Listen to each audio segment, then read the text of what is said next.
Hello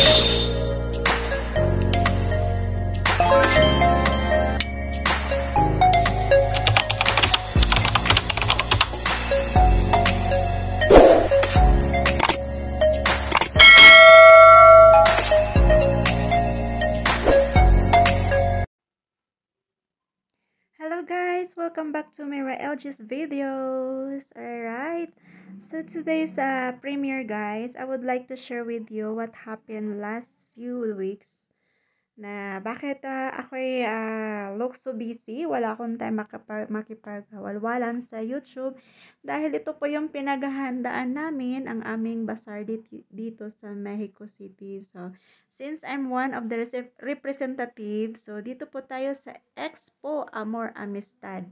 So, it means it's about Valentine's, what do you call this? That theme is Valentine's, yes. So, as you can see, it's pink na pink. Alright, so, dadalhin ko po kayo sa loob ng aming boat. Kung ano po yung mga binibenta nila or namin this moment. Actually, yung sa akin, alam naman natin na I'm just representing the Filipino food, the delicacy that what we have in Philippines. So, ayan, so titingnan natin kung anong meron sila dito. So, in first row, as you can see, may mga aso po dyan.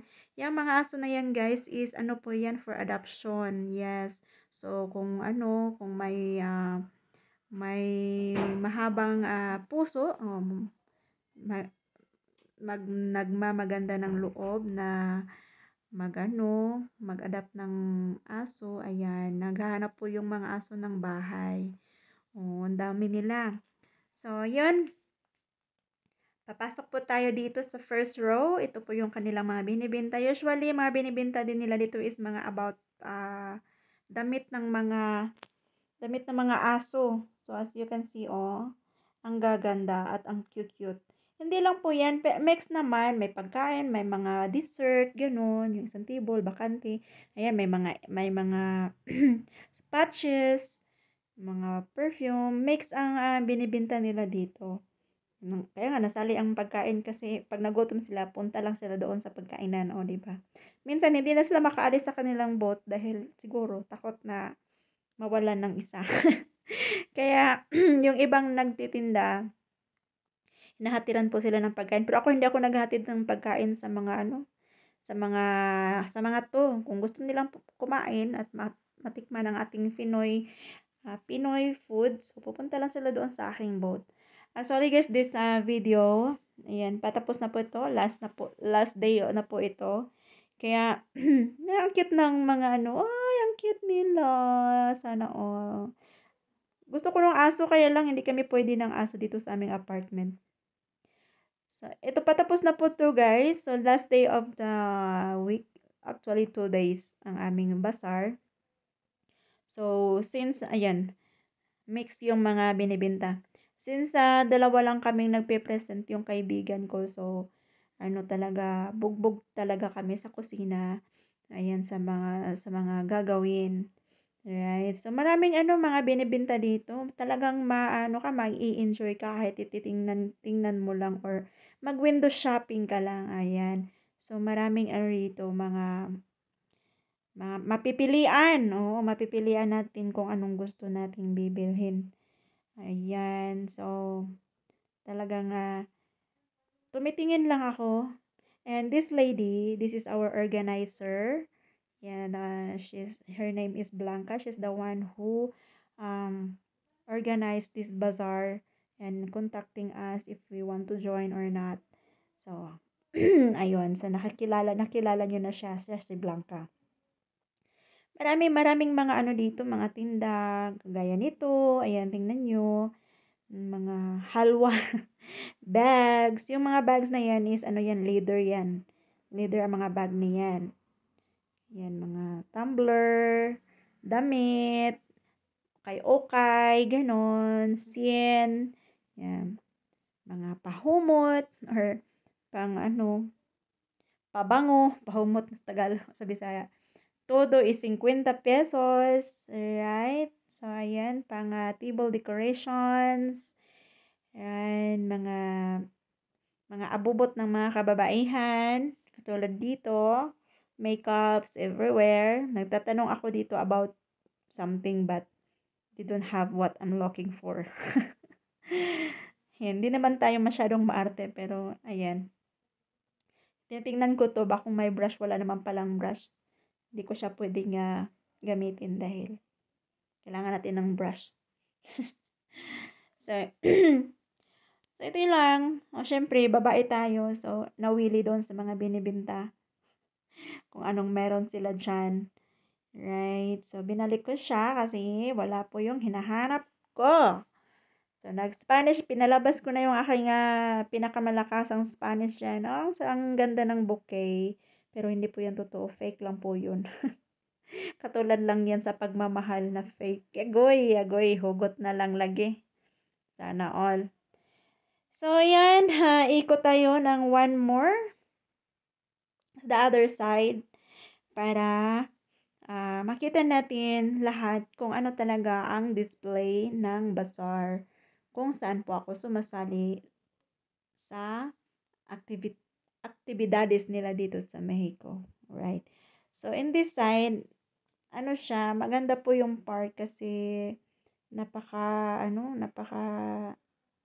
yung bang, talagang papasukin, no, yung market talaga. Ayun, may pagkain dito ng aso, gamit ng mga aso, shampoo, ganun, pusiras, mga bubot. Yan, madadaanan natin ang aming boat ngayon. Wala nang laman dahil naubos na. Talaga naman noon, napakalakas po ang ating pagkain dito sa Mexico. Kaya kailangan ko na talagang gumawa ng paraan para naman may may maiwanan tayong alaala dito kung sakali. So ayan, ito po yung table namin, paubos na. Dessert na lang po yung natira. Yung kaibigan ko kasi habi. Yung drinks ko paubos na din. Ayan, ang cute ng dessert ni Kesha, yung kasama ko. So, as you can see, yung logo na yan, cards na yan, is akin po yan. So, dyan po sila kumukonta kung kailangan nila ng Pinoy food. Yung puto ko, yun na lang natira. So, of course, may mga kasama tayong mga nagbibinta din dito ng pagkain ng mga katulad ng mga Mexican food. Of course, hindi po mawala yan dahil Mexican po sila. Of course, hinahanap din nila yung pagkain nila. Pero, kakaiba talaga yung ating pagkain kasi wala yan doon eh. Wala dito yan. So, kailangan lang talaga ma-effort dito. So, ayan. Ang ganda ng sinalihan ko. Dahil talagang mag-i-enjoy ka. Tapos, you make a lot of friends. Yan, you're having chismis. Oo. Of course, tinatanong nila kung ano yung ating mga pagkain, kung ano ang ating ang ating traditional food in Philippines, ganon. So, ito po yung park. Kung anong meron sila dito, may basketball court din sila. Pero actually, yung basketball court, hindi siya, basketball is not really popular like us in Philippines, that basketball is really popular, right? Because here in Mexico, their popular is soccer. Yeah. Soccer ang kanilang popular games. So, yan sa kabilang side naman, there is a court also that they put, I think, volleyball. Yeah, there's a volleyball and soccer. Yeah, as you see, there is people playing soccer in that side. And napakaganda kasi under the trees and very convenient. Yeah, very convenient sa lahat. Kaya dito na-held ang aming bazaar dahil open siya to everybody to visit. Yeah, you can bring your kids here around to play. And when they're getting hungry, just go to the boat and buy something or something to drink. So, ayun. Ganun lang siya ka kamadalian, no? Ganun lang siya ka-easy. Ano ba yung sinasabi kong kamadalian? Sana all. So, lahat ng tao dumadaan dyan kasi open siya. Lahat ng mga nag-e-exercise dumadaan dito. So, So, talagang makikita nila kung anong meron. Mas maganda nga 'to kasi hindi kami nasa loob ng building. Kasi usually yung ano namin, yung bazaar namin, nasa loob kami ng building. Medyo medyo mahina sa market kasi of course yung tao parang nagdadalawang isip na papasok or hindi, gano'n. So, kailangan may mag-a-approach sa kanila sa door na, ayun, may bazaar dito, you can visit, gano'n. Ang ito maganda kasi open siya. So, everyone can visit and can check what's inside in the bazaars. So, mas madali siyang tuntunin sa lahat, lalo na sa mga nakatira dito banda. Right, 'di ba? Ang ganda ng ano, ng pagka-organize. Mas gusto ko 'to kahit mahal yung table. Actually, nagbabayad kami ng table. Oo, by table po ang binabayaran namin. So, kahit mahal yung table, worth it naman kasi nakukuha ko naman yung ano, yung gastos ko. Oo, nakukuha ko naman siya. Malakas naman talaga yung food natin. Kaya lang, ako lang isa ang nagluluto. So, yun, nahirapan ako. So, yung kaya ko lang, like example, ano, ilang dish ba ang kaya ko? 4, 5. Kasama yung dessert, yung mga pagkain nating Pinoy, katulad ng puto or kutsinta, pandikuko. Yan, kasama na yan doon. Tapos yung aking dish, yung dish ko is this time, gumagawa ko ng kare-kare, lumpiang Shanghai, yung vegetables and chicken and pancit, what else? And also my friend was doing some dessert like cakes because it's about uh, present to loved ones. Yeah. So, nagdadala po siya ng mga pastel or cakes, yun, homemade, mga ganun, mga chocolates. So, yun, nagkakasundo naman kami. So, ayun na nga guys, hanggang dito na lang po ang ating video. Maraming salamat po sa mga andito at sa mga nanonood. Pasensya na po sa aking last chatter na GCash. Kasi ang aking GCash guys, hindi ko po siya mabuksan. Paano kaya? Ano kang gagawin ko doon? Mm, bigla na lang siya na hindi na ako makapasok. So, kailangan kong umanap ng paraan. So, pero gagawa natin yun ng paraan, yung last chatter natin, okay? God bless everyone. Thank you so much for being here in my video. Ang inyong lingkod, walang iba kundi si Mira LG ng Mexico City. God bless. Bye-bye. I love you all and good luck to my last chatter.